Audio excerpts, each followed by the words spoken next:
स्वागत है आपका वयस्क बाइबल अध्ययन गाइड में। इस सप्ताह हम पाठ 4 पढ़ेंगे। अप्रैल 19 से 25 के लिए शीर्षक है राष्ट्र, भाग 1।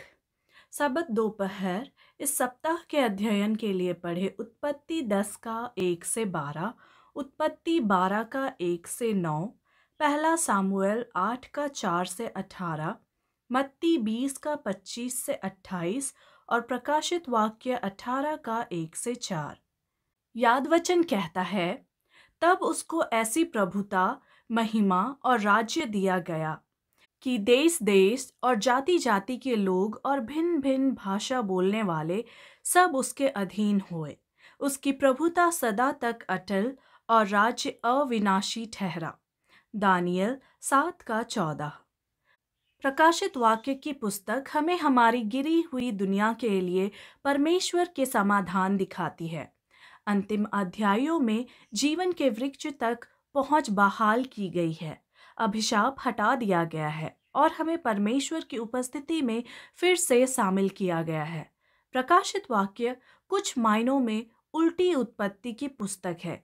यही कारण है कि उत्पत्ति यह समझने के लिए एक महत्वपूर्ण कुंजी बनी हुई है कि दुनिया की समस्याएं पहले स्थान पर कैसे विकसित हुई। दानियल और प्रकाशित वाक्य दोनों में प्रमुख मुद्दों में से एक सांसारिक सरकार है, एक ऐसे ग्रह को नियंत्रित करने की मानव प्रयासों का कर्म जो सही मायने में परमेश्वर का है और कौन करेगा। एक बार पाप और विद्रोह का यह भयानक प्रकरण हमेशा के लिए समाप्त हो जाएगा, अंततः धार्मिकता से शासन करेगा। यह एक बहुत लंबी प्रक्रिया है जो इस क्षण तक ले जाती है जिसमें स्वशासन में हजारों वर्षों के मानव प्रयोग शामिल हैं। उन्होंने कभी काम नहीं किया, यहाँ तक कि उच्चतम आदर्शों को व्यक्त करने वाले भी हमेशा उन आदर्शों से कमतर, अक्सर बहुत ही कमतर रहे हैं। सहस्राब्दियों के दौरान मानवता का इतना दुखद इतिहास और कुछ नहीं बल्कि उस त्रासदी का लेखा जोखा है जो इन विफल प्रणालियों ने हम पर लादी है, और यह तब तक बदतर होता जाएगा जब तक कि परमेश्वर का अनंत साम्राज्य दानियल 7 का 27 अंततः स्थापित नहीं हो जाता। रविवार अप्रैल 20 के लिए शीर्षक है निम्रोद और निनवे। अदन को मानव जाति के लिए आदर्श घर के रूप में बनाया गया था। एक बार जब पाप प्रवेश कर गया तो परमेश्वर के पास कम से कम उस समय के लिए मानवता को बारी और जीवन के वृक्ष से अलग करने के अलावा कोई विकल्प नहीं था। बगीचे अदन की बारी के बाहर मनुष्यों को अपने निरंतर अस्तित्व को बनाए रखने के लिए कड़ी मेहनत करने की आवश्यकता थी। जीवन कठिन हो गया, हमें दर्द और माथे के पसीने के साथ जीना पड़ा। उत्पत्ति 3 का 16 से 19। हमारे पहले माता पिता को भरोसा था कि सही राजा अदन की बारी में वापस जाने का रास्ता प्रदान करेगा, और वे उस उद्धार की वफादार प्रत्याशा में अदन के द्वार पर बलिदान लेकर आए जो परमेश्वर ने शुरू से ही पतित दुनिया को प्रदान किया था। मनुष्य के अपने सुखद पथों से बहिष्कृत हो जाने के बाद भी अदन की बारी लंबे समय तक पृथ्वी पर बनी रही। यहाँ आदम और उसके पुत्र परमेश्वर की आराधना करने आए थे। यहाँ उन्होंने उस नियम का पालन करने की अपनी प्रतिज्ञा को नवीनीकृत किया जिसके उल्लंघन ने उन्हें अदन से निकाल दिया था। जब संसार में अधर्म का ज्वार फैल गया और मनुष्यों की दुष्टता ने जल प्रलय से उनका विनाश निर्धारित कर दिया, तो जिस हाथ ने अदन लगाया था उसने उसे पृथ्वी से हटा दिया। लेकिन अंतिम पूर्ण स्थापन में जब एक नया स्वर्ग और नई पृथ्वी होगी, प्रकाशित वाक्य 21 का 1, तो इसे आदि की तुलना में अधिक शानदार ढंग से सजाया जाएगा। Ellen G White, Patriarchs and Prophets, page 62। हालांकि दूसरों ने हमारी नई समस्याओं के लिए मानव निर्मित समाधान पर काम किया और हम शहर राज्यों के जन्म को देखते हैं, एक आसान जीवन बनाने का प्रयास, और शायद अदन में जो खो गया था उसे पुनः प्राप्त करने का प्रयास। उत्पत्ति 10 का 1 से 12 पढ़े। यह वह जगह है जहां बाइबल निनवे और बेबीलोन समेत बाइबल के बाकी हिस्सों में पाए जाने वाले कई प्रमुख राजनीतिक खिलाड़ियों का परिचय देती है। यह देखते हुए कि हम बाद में उन शहरों की भूमिकाओं के बारे में क्या जानते हैं, हम इन आयतों से क्या निष्कर्ष निकाल सकते हैं। कुछ लोगों ने निम्रोद के बारे में पढ़ा है और निष्कर्ष निकाला है कि वह एक महान नायक है, बुत परस्त पौराणिक कथाओं के विजेता नायकों की तरह। लेकिन जब बाइबल उसका वर्णन पृथ्वी पर एक शक्तिशाली व्यक्ति और प्रभु के सामने शक्तिशाली शिकारी के रूप में करती है, तो यह कोई प्रशंसा नहीं है। निम्रोद अपने स्वयं के अनुमान में महान है और वह इस अर्थ में प्रभु के सामने खड़ा है कि वह ईश्वर की अवहेलना करता है।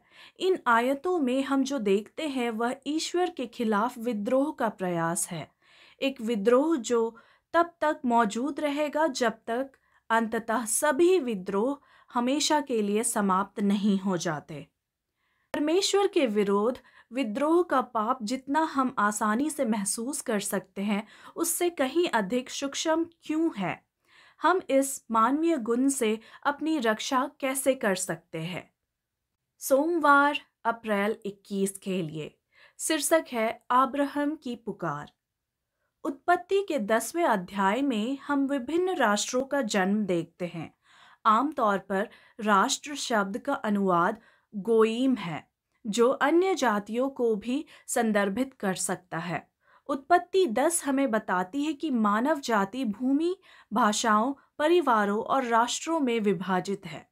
उत्पत्ति 10 का 5, प्रकाशित वाक्य 14 का 6 भी देखें। इस अवधारणा की शुरुआत के लगभग तुरंत बाद परमेश्वर ने अब्राहम को उन राष्ट्रों में से एक से बाहर बुलाया जो उनसे अलग थे और जो वे प्रतिनिधित्व करते हैं उससे अलग थे। उत्पत्ति 12 का 1 से 9 पढ़े। परमेश्वर ने अब्राम बाद में अब्राहम को उसके मूल देश से क्यों बुलाया? परमेश्वर का इरादा अब्राहम का उपयोग एक ऐसे राष्ट्र की स्थापना के लिए करना था जो मानव साम्राज्यों के विपरीत खड़ा होगा। उससे स्वयं परमेश्वर के अलावा कोई राजा नहीं रखना था। लोगों को यह दिखाना था कि यदि मानव जाति अपने सृष्टिकर्ता के पास लौट आए तो क्या होगा। इस्राएल को पृथ्वी के सभी परिवारों के लिए एक आशीर्वाद के रूप में स्थापित किया गया था। उत्पत्ति 12 का 3। परमेश्वर ने उन पर प्रकाश और विशेषाधिकार बरसाए थे जो शायद जल प्रलय से पहले दुनिया में नहीं देखे गए थे। व्यवस्था विवरण 4 का 5 से 9 पढ़े। प्रभु अब्राहम के संतानों से क्या कह रहा था? वह राष्ट्र जो परमेश्वर द्वारा अब्राहम से किया गया वादा पूरा हो गया था। यह किसी एक समुदाय में गवाही देने वाला कोई अकेला व्यक्ति नहीं था। यह एक संपूर्ण राष्ट्र था जो एक साथ काम करके और परमेश्वर के सहयोग से उसके चरित्र की महिमा प्रदर्शित कर सकता था। उनसे बोले गए शब्दों पर भी ध्यान दे कि यह सिर्फ नियम और निर्णय नहीं थे जो परमेश्वर ने उन्हें दिए थे, जो उन्हें इतना विशेष बनाते थे, बल्कि उनका पालन करना था जो अन्य राष्ट्रों को यह कहने के लिए प्रेरित करता था। निश्चित रूप से यह महान राष्ट्र एक बुद्धिमान और समझदार लोग है। व्यवस्था विवरण 4 का 6। लोगों को दिए गए सत्य कितने भी अद्भुत क्यों ना हो, उनके पालन करने में उनकी विफलता आशीर्वाद के बजाय अभिशाप और जीवन के बजाय मृत्यु लाएगी। वही सिद्धांत न केवल इन सत्यों को जानना बल्कि उनका पालन करना आज हम एडवेंटिस्टों पर कैसे लागू होता है। मंगलवार अप्रैल 22 के लिए शीर्षक है आपने जो मांगा वह दिया गया। जैसा कि मूल रूप से यह स्थापित था कि इस्राएल के लिए एक मानव राजा नहीं होना था जैसा कि अन्य देशों में होता था। हालांकि समय के साथ इसराइल का विश्वास डगमगा गया और उन्होंने खुद को उन चीज़ों के लिए तरसते हुए पाया जो राष्ट्रों अन्य जातियों के पास थी। पहला सामुएल 8 का 4 से 18 पढ़े। आप ऐसा क्यों मानते हैं कि प्राचीनों को राजा का विचार आकर्षक लगा? हम किस तरह से समान प्रलोभनों का शिकार बनते हैं। यह ध्यान देना महत्वपूर्ण है कि एक राजा के लिए अनुरोध उसके लोगों पर परमेश्वर के शासन की अस्वीकृति थी, जैसा कि मूल में था। राष्ट्र को सीधे सृष्टिकर्ता को जवाब देना था और उसके साथ उनके संबंध को अन्य चीजों के अलावा स्वर्ग के पवित्र स्थान और इसकी सेवाओं के माध्यम से प्रदर्शित किया गया था। एक राजा से अनुरोध करके वे स्वयं पर उसी प्रकार की पीड़ा लाएंगे जो अन्य जातियों के राज्यों ने अनुभव की थी। यथा राजा के युद्धों में सैन्य भर्ती, जप्ती, कराधान और अन्य बुराइयां। उन्हें पता चलेगा कि मानवीय शक्तियां ईश्वर की तरह परोपकार की बजाय अपने पक्ष में शासन करने की प्रवृत्ति रखती है। इसके अलावा नई व्यवस्था स्थायी होगी। इसराइल को वह दिया जाएगा जो उन्होंने मांगा था, लेकिन जब उन्हें एहसास हुआ कि यह एक पतन है, तो वे इसमें फंस जाएंगे।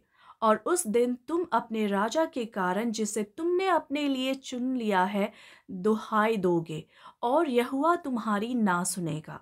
पहला सामुएल 8 का 18। परमेश्वर अपने लोगों की कमजोरी को जानता है और उसने पहले ही भविष्यवाणी कर दी थी कि इस्राएल एक मानवीय राजा का अनुरोध करेगा। उन्होंने ऐसा किया और अधिकांश पवित्र इतिहास उस विकल्प के परिणामों की कहानी है। व्यवस्था विवरण 17 का 14 से 20 पढ़े। ध्यान दे कि परमेश्वर यह नहीं कहता है मैं उन्हें एक राजा दूंगा, बल्कि उसके लोग निर्णय लेते हैं कि वे एक राजा चाहते हैं। परमेश्वर ने अपने लोगों को मानव सरकार की कुछ बुराइयों से बचाने के लिए सुरक्षा उपाय किए। हालांकि जैसा कि राष्ट्र और उसके राजाओं के इतिहास से पता चला है, सुरक्षा उपायों को अक्सर नजरअंदाज कर दिया गया था। यह देखने के लिए कि इन राजाओं के अधीन उनके लिए चीजें कितनी बुरी थी, किसी को बस इसराइल के इतिहास को देखना होगा जब उन्होंने एक राजा बनाने का फैसला किया था। हालांकि कुछ राजा दूसरों से बेहतर थे, फिर भी अच्छे लोगों ने गलत काम किया था। दाऊद और बेथशेबा के बारे में सोचे। कई मामलों में राष्ट्र एक के बाद एक राजा के शासन में रहता था जो प्रभु की सृष्टि में बुरा करते थे। देखे पहला राजा 11 का 6, पहला राजा 15 का 26, पहला राजा 16 का 30 और दूसरा राजा 3 का 2। उस समय या आज भी सभी मानव सरकारों में एक बात समान है। पापी दूसरे पापियों पर शासन करते हैं। संभवतः क्या गलत हो सकता है। बुधवार अप्रैल 23 के लिए शीर्षक है अन्य जातियों के शासक। इसराइल के साथ परमेश्वर का व्यवहार नए नियम के चर्च के साथ उसके व्यवहार में समृद्ध अंतर्सृष्टि प्रदान करता है। वास्तव में कई मायनों में इसराइल राष्ट्र ने चर्च की त्रुटियों का पूर्वाभास देने का काम किया। प्राचीन इसराइल से किसी भी प्रकार की श्रेष्ठता का दावा करने में सक्षम होने से दूर आज के ईसाई अभी भी उन्हीं प्रलोभनों के प्रति बहुत अधिक संवेदनशील रहे हैं। मत्ती 20 का 25 से 28 पढ़े। यीशु ने ईसाई चर्च के कार्य को स्थापित करने में अपने शिष्यों को किस त्रुटि से बचाने की चेतावनी दी थी। इसराइल ने एक मानवीय राजा की मांग की, एक ऐसा अनुरोध जिसके कारण राष्ट्र का नैतिक पतन हुआ। राजा उत्तरोत्तर अधिक दुष्ट होते गए जब तक कि परमेश्वर ने सुधार के तौर पर बेबीलोनियों को अपने लोगों को बंदी बनाने की अनुमति नहीं दी। ईसाई चर्च के इतिहास में भी कुछ ऐसा ही हुआ। भले ही उन्हें खुद को एक अन्य जाति राष्ट्र की तरह नहीं बनाना था, जब कॉन्स्टेंटाइन सत्ता में आया और ईसाई होने का दावा किया तो विश्वासियों को राहत मिली। उत्पीड़न अब समाप्त हो गया था। यह अपने आप में एक आशीर्वाद था, लेकिन फिर चर्च को यह ख्याल आया कि वे अपने फायदे के लिए सम्राट की शक्ति का लाभ उठाने में सक्षम हो सकते हैं। चौथी शताब्दी में ईसाइयों के बीच कई विवाद छिड़ गए, और जब चर्च ने खुद को उन्हें सुलझाने में असमर्थ पाया तो सम्राट से हस्तक्षेप करने की अपील की गई। इस बिंदु से आगे रोम के बिशप प्रमुखता से उभरे, जहां वह कभी अपने समकक्षों में से एक वरिष्ठ बिशप थे। चर्च ने राज्य से धार्मिक मामलों में हस्तक्षेप करने के लिए कहा, और एक बार जब राज्य ने दरवाज़ा खटखटाया तो चीज़ें बद से बदतर होती चली गई। पुराने इस्राएल की तरह ईसाई इतिहास के कई सबसे काले अध्याय चर्च द्वारा दुनिया के साथ समझौता करने का प्रत्यक्ष परिणाम है, जहां इस्राएल मूर्ति पूजा की ओर मुड़ गया और उसके राजा सत्ता की भूख से भ्रष्ट हो गए, यहां तक कि मूर्तियों के सामने बच्चों की बलि चढ़ाई। चर्च ने धीरे धीरे बुत परस्त साम्राज्य के कई तरीकों और विधियों को अपनाया, इस हद तक कि कई वफादार विश्वासियों को शहीद कर दिया गया, क्योंकि उन्हें चर्च राज्य संस्था के लिए खतरा माना जाता था। आपकी अपनी संस्कृति, आपके अपने समाज में ऐसे कौन से तरीके हैं जिनसे ये समान प्रलोभन हमारे विश्वास की अखंडता को खतरे में डाल सकते हैं? गुरुवार अप्रैल 24 के लिए शीर्षक है अन्य जातियों के लिए एक प्रकाश। जिस प्राथमिक उद्देश्य के लिए परमेश्वर ने इस्राएल राष्ट्र की स्थापना की, वह शेष विश्व की निंदा करना नहीं था, बल्कि इसे बचाना था। निश्चित रूप से जब हम किसी दूसरे के धार्मिक व्यवहार का सामना करते हैं तो हम में से अधिकांश लोग निंदा महसूस करते हैं। इसलिए इस्राएल के अस्तित्व ने भी उनके आसपास के देशों के पाप और स्वार्थ को उजागर करने का काम किया। ईश्वर के साथ संगति में रहने वाले विश्वासी उनके धार्मिक चरित्र को उजागर करते हैं, जो स्वाभाविक रूप से दृढ़ विश्वास की ओर ले जाता है। आदर्श रूप से जो लोग परमेश्वर की आज्ञाओं का पालन करते हैं, प्रकाशित वाक्य 14:12, के जीवन में उसके चरित्र का प्रदर्शन होना चाहिए। हालांकि यदि इस्राएलियों ने वैसा ही कार्य किया होता जैसा उन्हें करना चाहिए था, और वही किया होता जो उन्हें करने के लिए कहा गया था, तो राष्ट्र उनके और उसके ईश्वर के बारे में और अधिक जानने के लिए शांति से उनके पास आते। दुख की बात है कि जैसा कि बेबीलोन की कैद ने दिखाया, ये राष्ट्र इसके बजाय युद्ध छेड़ने आए।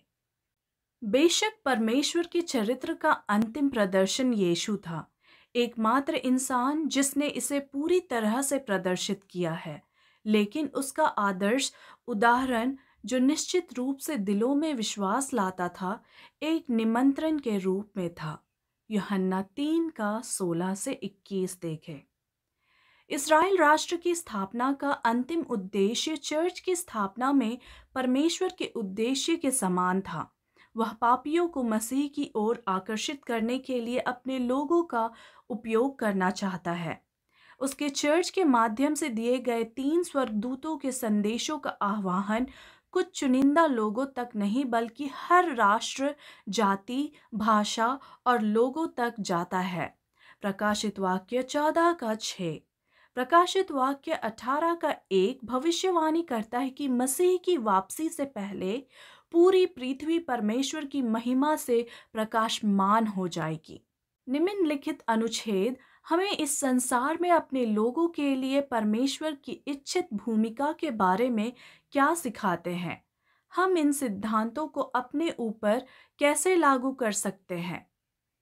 क गिनती 14:17-21, ख यशायाह 44:6, यशायाह 49:6, यशायाह 60:3, ग प्रकाशित वाक्य 18:1-4।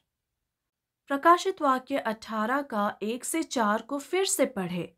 मेरे लोगों, का आह्वान वह है कि परमेश्वर के लोग बेबीलोन से बाहर आने के लिए ऐसा कैसे होने वाला है। दूसरे शब्दों में, हम एक ऐसे चर्च के रूप में जो बेबीलोन में नहीं है, परमेश्वर द्वारा उन लोगों को बुलाने के लिए कैसे उपयोग किया जा सकता है जो अभी भी बेबीलोन में हैं।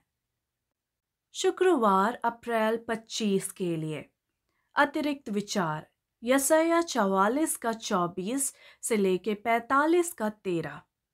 थोड़ा थोड़ा करके पहले चुपचाप और फिर अधिक खुले तौर पर जैसे जैसे इसकी ताकत बढ़ती गई और लोगों के दिमाग पर नियंत्रण हासिल होता गया, अधर्म के रहस्य ने अपने भ्रामक और ईर्ष्या निंदा कार्य को आगे बढ़ाया।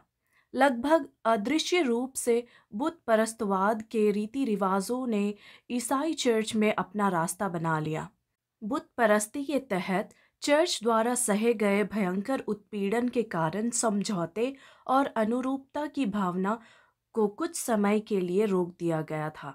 लेकिन जैसे जैसे उत्पीड़न बंद हुआ और ईसाई धर्म में राजाओं के दरबारों और महलों में प्रवेश किया, उसने मूर्ति पूजक, पुजारियों और शासकों के आडंबर और गौरव के लिए मसीह और उनके प्रेरितों की विनम्र सादगी को अलग रख दिया गया और ईश्वर की अपेक्षाओं के स्थान पर उसने मानवीय सिद्धांतों और परंपराओं को प्रतिस्थापित कर दिया। चौथी शताब्दी के आरंभ में कॉन्स्टेंटाइन के नाम मात्र रूपांतरण से बहुत खुशी हुई और संसार धार्मिकता का रूप धारण करके चर्च में चला गया। अब भ्रष्टाचार का काम तेजी से आगे बढ़ने लगा। बुत परस्ती परास्त होते हुए भी विजेता बन गई। उसकी आत्मा ने चर्च को नियंत्रित किया। उनके सिद्धांत, समारोह और अंधविश्वास यीशु मसीह के कथित अनुयायियों की विश्वास और उपासना में शामिल किए गए थे। Ellen G White, the great controversy, पृष्ठ 49 और 50। बुधवार के अध्ययन के अंत में पूछे गए प्रश्न के अनुरूप, क्या हम सब खतरे में नहीं हैं? खासकर जब से हम यहाँ हैं, दुनिया के वैभव, शक्ति, प्रशंसा और प्रलोभनों के लिए मसीह और उसके प्रेरितों की विनम्र सादगी को अलग कर रहे हैं। यदि हम सोचते हैं कि हम नहीं हैं, तो हम स्वयं को मूर्ख बना रहे हैं। चर्चागत प्रश्न। पहला, जब परमेश्वर ने अपने लोगों को बेबीलोन में निर्वासित किया, तो यह एक विशेष रूप से दर्दनाक क्षण था। अब्राहम को ग्रह के लिए प्रकाश के रूप में एक वाचा के लोगों की स्थापना करने के लिए बेबीलोन से बुलाया गया था और अब उन्हें जंजीरों में जकड़ कर ले जाया गया। उनकी कैद के दौरान परमेश्वर ने इस्राएल को दिखाया कि यदि वे वफादार होते तो क्या हो सकता था। नबूकदनेस्सर, जो पूरी तरह से परमेश्वर के विरोधी व्यवस्था का मुखिया था, मसीह के पास आता है। दानियल 4। उसकी कैद के अंत में परमेश्वर अपने लोगों को बेबीलोन से मुक्त करने और उन्हें वादा किए गए देश में वापस लाने के लिए एक फारसी राजा को खड़ा किया। कुसरू एक इस्राएली नहीं था और फिर भी परमेश्वर ने उसे संसार को उद्धार की योजना प्रदर्शित करने के लिए चुना, क्योंकि उसने परमेश्वर की वाचा के लोगों को यरूशलेम में लौटाया था। इस तथ्य से कि वह अब अपने लक्ष्यों को पूरा करने के लिए इस्राएल के बाहर के लोगों का उपयोग कर रहा था, हम इस बारे में क्या सबक सीख सकते हैं कि परमेश्वर मानवता को कैसे देखता है। दूसरा, हम शायद बेबीलोन में ना हो, लेकिन बेबीलोन का कितना हिस्सा हम में हो सकता है। हम इस समस्या को कैसे पहचानें और फिर हम कैसे बदल सकते हैं। धन्यवाद। परमेश्वर आप सभी को आशीष दे।